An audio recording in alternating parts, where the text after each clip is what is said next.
Can I proceed? You may proceed. Good afternoon. Please state your name, spelling your last for the record. My name is Andy Park, and Park is spelled P-A-R-K.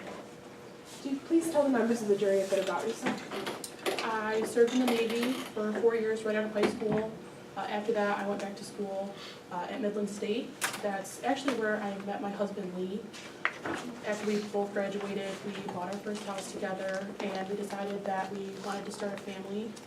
And so we eventually got pregnant, and we had our first and only little baby girl, and we named her Sydney. Tell us about Sydney. Sydney was a goofy kid. She was always coming up with what she wanted to be when she grew up. She changed it, I swear, every week. First it was a nun, then a lawyer, then when she turned 11, she swore that up and down that she was going to be an engineer. We enrolled her in an engineering camp later that summer, but I mean, obviously she didn't get to go. Mrs. Park, when was the last time that you saw your daughter, Sydney Park? That was August 18th, 2010. I told my daughter goodbye. I was leaving for work, and I kissed her on the forehead, and I told her that I would call her later to check in. I had no idea that any of this was going to happen, obviously. I didn't know that that was the last time I was going to talk to her. What happened to your daughter? Sydney was shot. My 11-year-old daughter was shot in the head while I was at work. Mrs. Park, to your knowledge, you said your daughter was shot. Where did that gun come from? The gun was mine. Now, knowing that you had a child in your home, why did you decide to buy a gun? Earlier that year, our house had been broken into, and at the time, Lee was traveling a lot for work. I didn't feel safe in my own house, and I thought that purchasing a gun would keep me safe and my family safe, and that it would grant me that peace of mind. Before I even bought it, I took all the precautions I knew how. I really put a lot of effort into how I was going to store the gun. What type of precautions did you take?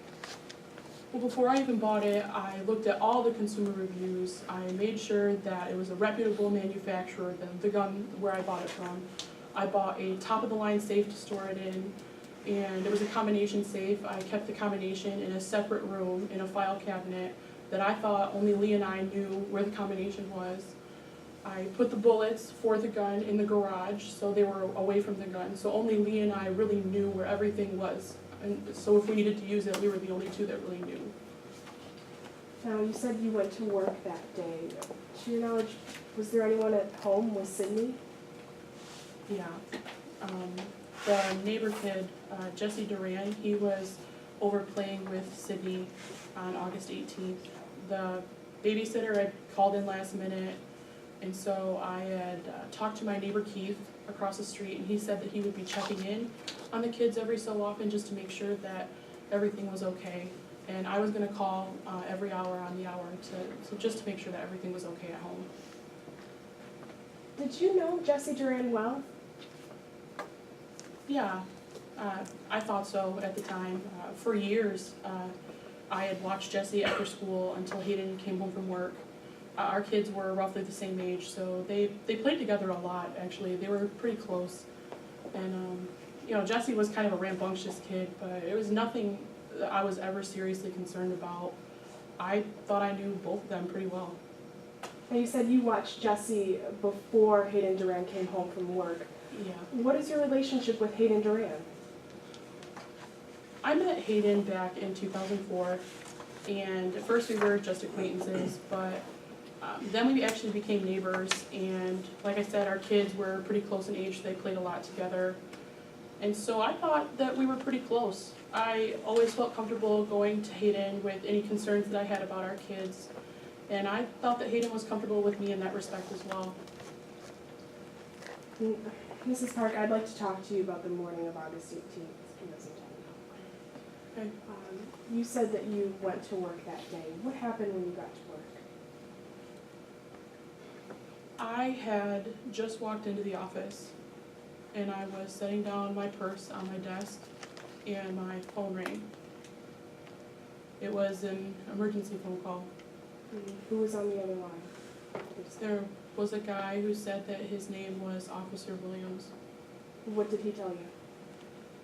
Honestly, he didn't really tell me much. He just kind of said that there was an incident at home and that I needed to hurry and get myself there as soon as I could. And so that's what I did. I dropped everything and I ran out the door and I drove straight home. And what did you see when you got home?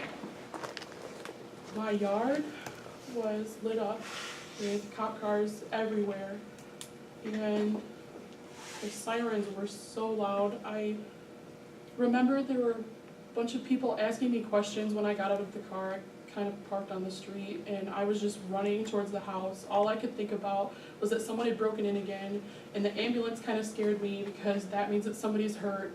I ran to the house, and I just remember ignoring all of these people that were asking me questions. And what did you see in the house? The first thing I saw was a white sheet over a body in my living room. And it didn't really hit me what was going on until I saw these little pink flip-flops that were just poking out the end of the sheet. I had bought Sydney those flip-flops about a week before, and from there I just kind of lost it. Now, I know this is very hard for you. I'm very sorry for your loss, but I need to give the members of the jury a clear picture as to what you did and did not know before August 18th, okay? Now, you were in trial today when Dr. Solo took the stand, is that correct? Yeah, I was. I'm going to hand you plaintiffs 2. I want you to take a look at it. It's called Me and My Gun. This is a picture that Jesse Duran drew. Just take a look at it. Let me know when you're finished. Mrs. Park, did you know about this picture? No, Had Hayden Duran ever talked to you about this picture? no, I definitely would have remembered a conversation about a picture like this. I'm going to hand you plaintiffs 1. This is a disciplinary note sent home from Jesse's school. Your Honor, I just ask that I be allowed to see the document before it's Oh, handed to the absolutely. witness.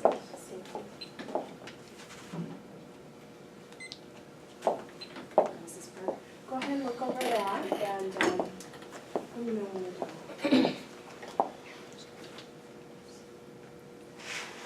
Have you ever seen this document before?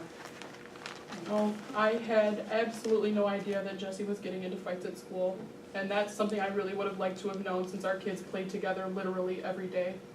Did Hayden Duran ever talk to you about any of this? No. I'm now going to hand you plaintiff's 3. This is an email